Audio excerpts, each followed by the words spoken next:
Hi, Carol here, and welcome to my craft room. It's a beautiful Saturday morning, and I am going to be doing some of my Copic coloring for the guest designer spot over on My Bestie Stamps. I am thrilled to death. I have so many thrilled to death things happening with me. One is I am one short on YouTube of having 1,000 subscribers. That is truly amazing, and I want to thank every 999 one of you today. And I am keeping count, and I am going to have a huge giveaway, huge, and look forward to seeing that on my blog, www.stampandribbons.blogspot.com. And I'm just trying to figure out exactly what I'm going to give away. I have some things in mind, but we will see. And thank you, everybody. And I wanted to today take you through some Copic coloring and a few tips. When I design anything, and I'm not talking design team design, when I put my efforts into designing anything,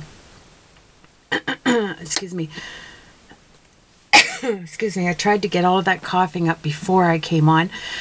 Before I do, I wanted to give a few tips on doing projects, and we all have our own way of doing things. I understand that, but this is my way of doing it, and you might pick up a few little things along the way. One is you don't have to go out and buy an expensive toolkit for doing your flowers. I have to my right 1,000 flowers. I can't show them to you because they are going on my design team project, so I don't want to give anything away. But preparation is a biggie for me, like being prepared. And I'm going to be doing a lot of flowers that need to be constructed and using a ball tool. So what I do is, one tip is to get yourself, these are at the dollar store, the toothbrush travel holders. They're round. I have about 20 of them that I keep in my trays over here, so that when I'm working, I can put separate everything. That's what I'm getting at. I hope you can see that. You can separate everything. And then I have these stainless steel ice cube trays. They're vintage ice cube trays, I think. No, they don't have any writing. Anyway, I got them at the thrift store, and I love them because when I'm hauling my Copics out to work, I put my toothbrush holders in this cup right in front of me. I know that if I have to write anything down on what I used, it's going to be out, okay? I don't want to take everything out and then put it back in, because, let me show you, all of my Copics, and I have them all, they are right here in front of me, okay? So I like to, once I use them, they go from being right there in front of me into my ice cube tray. That way, if I have to write down, well, I do write down later, I get a piece of paper, I have it right here ready, and I write down what I use on this paper, and then on this paper, everything I wrote down goes into a separate file. This is everything that I'm getting prepared to do. It has a snap, and it goes into my binder, so that if I have any leftover things, I have them already stored for another project. So everything for this design team project is in here. And I've been working on it a little bit at a time, so that when I go to do my project, it's ready to go. I just have to design. So that's just a little tip. Just gather some 3-ring plastic. You get these at your stationery store, and that way you don't lose everything and everything is contained into one spot. And then another tip is for when you're doing your die cuts. I have a lot of die cutting. Now I do have the Explorer, and I did do a ton of roses out with my new Explorer Air. And I used it last night to do 1,000 roses. That was really good. But you have to pick those 1,000 roses off of that sticky mat. And so I got out a lot of dies, and I'm going to be running through there. And then I keep a section of already ripped out. You don't have to cut them out nicely, just ripped out wax paper, so that way you're not standing there and, you know, grabbing your wax paper roll and having to do it separately. It's all prepared. You just have a whole stack of them somewhere where you want to keep them. Another thing I do is I use, I had a cake business in my day, a craft and cake business, but mainly for cakes, design cakes, separate specialty orders for weddings and things. And I kept my Wilton set, and this is the perfect set for doing flowers. You have everything you need. You have this for pulling off stuff off of your mat for your Explorer. You have all the ball sizes that you will need, other than using what we already have, which is our stylus. We all have those in different sizes, I'm sure. But this gives you a range of things that, you know, a flower kit would not give you. And one day I'll go through them and show you exactly what you can do. You can edge your flowers. Let me just show you this really quick. I wanted to get into some coloring here, but I thought I would share as I was doing my project here. I'm working on it. You can edge your flowers right here.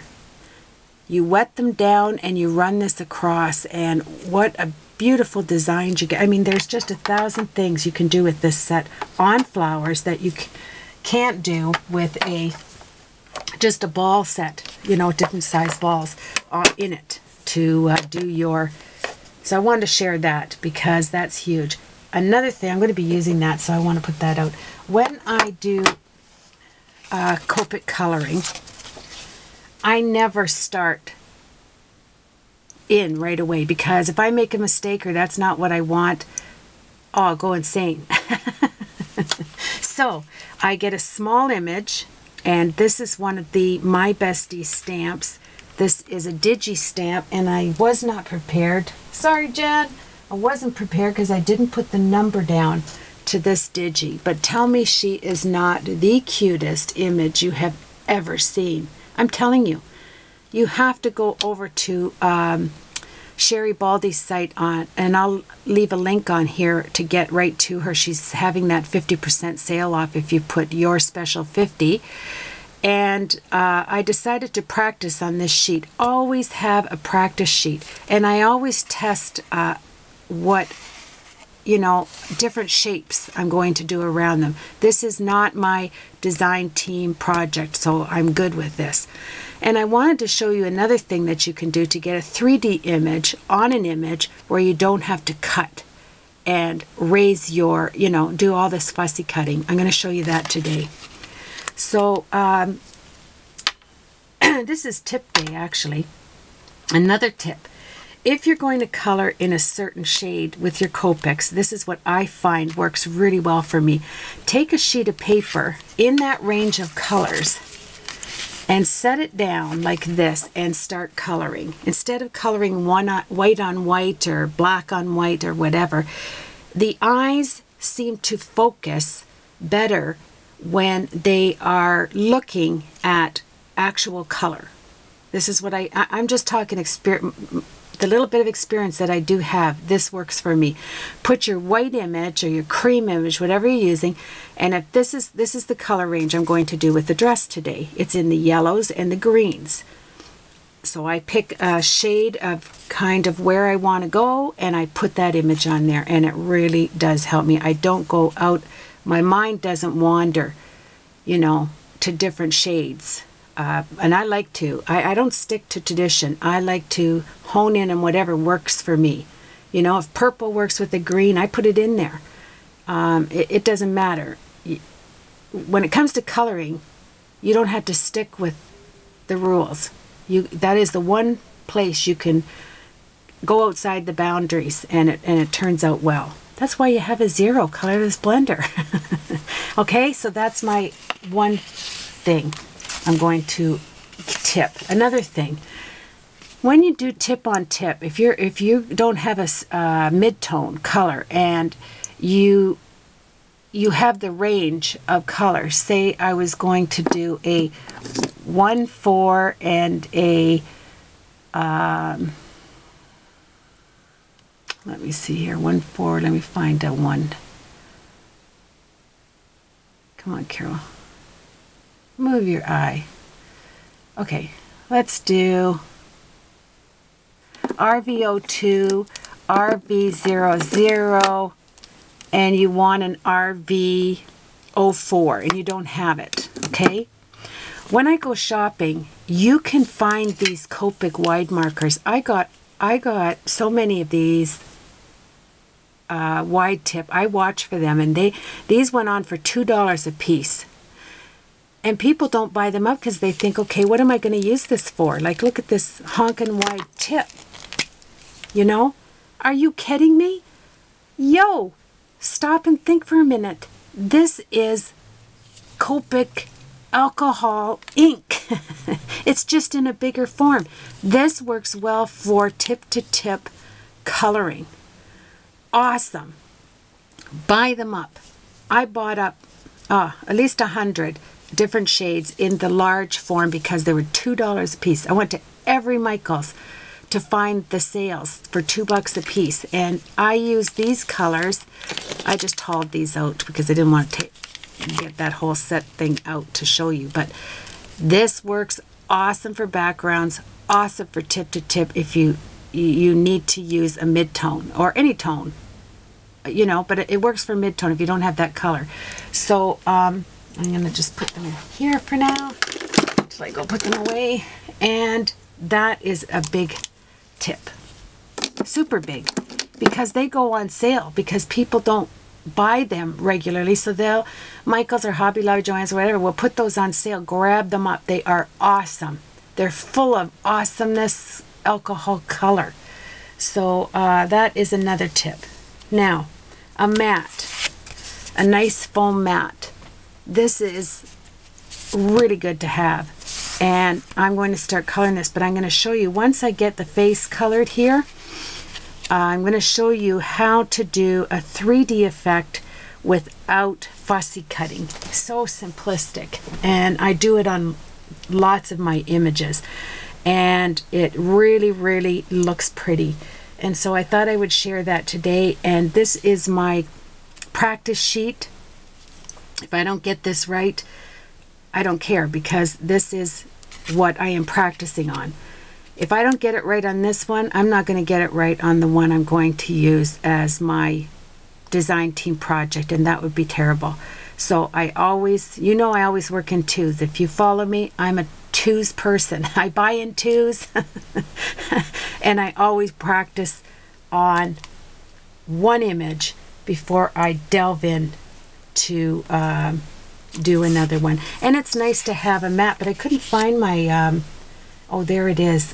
I'd have to take, there it is. Why did I put that over there? Let me just see here. I like to use a, well, I'm going to leave it over there. I have to move too much. I like to use a mouse pad when I'm coloring instead of something hard. I like to use a soft mouse pad, but I have it under there, stuff on it, and I'm not going to grab it for time. So I'm going to hone in on this. I'm going to put it on the green, and we're going to work with that. I have my ice cube tray over there. That's where I'm going to, once I haul my marker out, because I can see the colors really well over there. And once I haul them out, they will go right there. So let's get zoomed in where I'm comfortable to, there we go. I'm hoping, let's see here. My camera has a bad, it's not good for really coming in close, but I'm going to try that. And you have to excuse me. Sorry, Jen. I have to have a little drink because my voice, it gets really dry. And it'll only be a little drink because my instant coffee's gone cold, and that is really gross. So, here's my image, and let's get coloring. Now, I don't have set tones for, everybody knows that if they follow me, and I'll say that I just do with what works. So the first thing you want to do is pick out E000, I'll start with, to just get your base wet, okay? And I start with the lightest to darkest. Generally, that's how I work. Lightest to darkest. Leaving the center, my light source will be dead on in the center, so you don't have to worry about which angle you're working on. I'm going to leave space here. I draw it out. I'm going to leave space here, and I'm going to come in and intensify the nose. Okay, so I will wet everything else, and this is an E000. And I guess I could set it out. I don't think you see it anyway if I do, but I'll put it out there. And I thought, you know, why not put the camera on and give some of these tips. I go on YouTube to find these, you know, things. And I thought, you know what, Carol, you have things you do yourself. So why don't you share that? You want this nice and wet. I'm not going to babble on. We're Copic coloring here. Okay, so you see I have that range, the base, flicking it up. Do what you have to do. You don't have to, you know, work how you're comfortable. I always say that. However you're comfortable and whatever makes you relax when you are coloring, that's what you want to do. Find all her skin. That's important. These images, can I just tell you, these images, sometimes if you don't color, you know, I like to color with every medium, whether it be paints, Prisma pencils, anything, aqua painters, whatever. Just put it in my hand. I love to experiment with it. You don't have to be an expert to color. The shading and all that will come later. That will come later with experience. Don't worry about that. Nobody's going to say anything when they get your card. You know, if you're not doing videos to, you know, show somebody, what I do is I go, okay, this is what I do. Now you go and do what works well for you. And getting back to these images, people think, oh, there's so much in this to color. No, not really. Not really. Don't get intimidated by it. It's absolutely gorgeous. Look at those eyes. They just zoom in. Sherry has a way of, oh, I'm telling you what. It's just beautiful. So I'm going over it again because I want to lay down some color. So that's E000. It goes in my ice bucket there. Now I am going to move to E02. Not this one. This is my play one. See, I work in twos. Always have a spare. Okay. Now this is more of an orange tone, but I'm laying an orange undertone, and I'll show you why in a minute. Okay. This will go just around the base. Hear that wind out there? Excuse me. There we go. So just lay that around the outside. When you're working with the light source being in the center, you have no worries. Okay? So center meaning you do want a little bit under there. And closest to her body. Cutesy wootsy. Ah, nothing better than to enjoy something, you know, that you're doing under the chin and above the dress there. Come down, and it's going to be a tad darker, of course, under the dress. Any creases, bending the knee, along the socks, under there. Isn't that simple? Easy peasy. So that was E02. Now I'm going to jump right into E11. No, I'm going to jump to E23. I'm going to set an even darker tone. I'm going to set this one. I want light. I might do the corner here of her eye. And like I said, no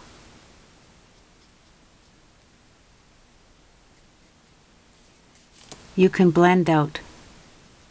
You can take a color and blend out. So I'll just go around her face and move your image to, I need to move it like, her hair will be brown, so it doesn't bother me going up, but I don't want to go in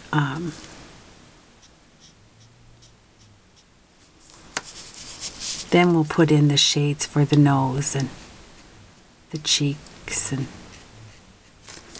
this just lightens up there. Okay, so just outline it.